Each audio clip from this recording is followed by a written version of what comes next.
ఇన్ని రోజుల తర్వాత శివ ప్రెస్ మీట్లో కలవటం చాలా హ్యాపీగా ఉంది.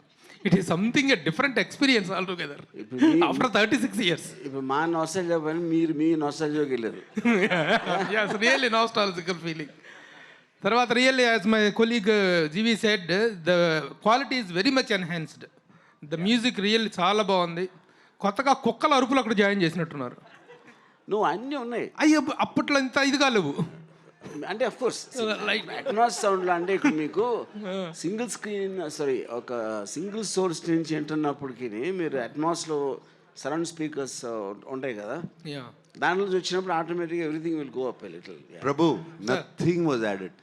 అసలు original score, original this thing అక్కడ నుంచి తీసుకున్నాము and nothing was all added.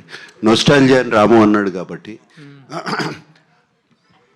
36 years ago, whenever we started and released on October 5th, never కల్లో కూడా అనుకోలేదు మళ్ళీ ఇలా కలుస్తామని.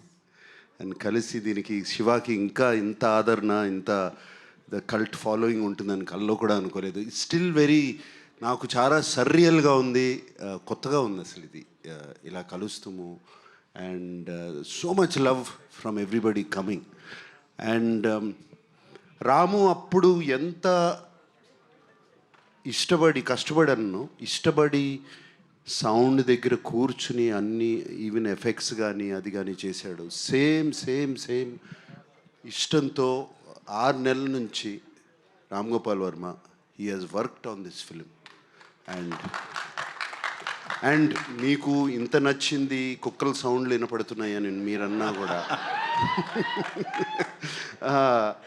కేవలం అతను what he could do then, what అప్పుడు కంప్లీట్గా సరౌండ్ స్పీకర్స్లో చేయలేని సౌండ్ ఇప్పుడు తనకు అవకాశం వచ్చింది. ఈ took full advantage of Dolby Atmos. And ఒక స్మాల్ ఎగ్జాంపుల్ చెప్తాను. సి అట్ ద టైమ్ నన్ను మాట్లాడి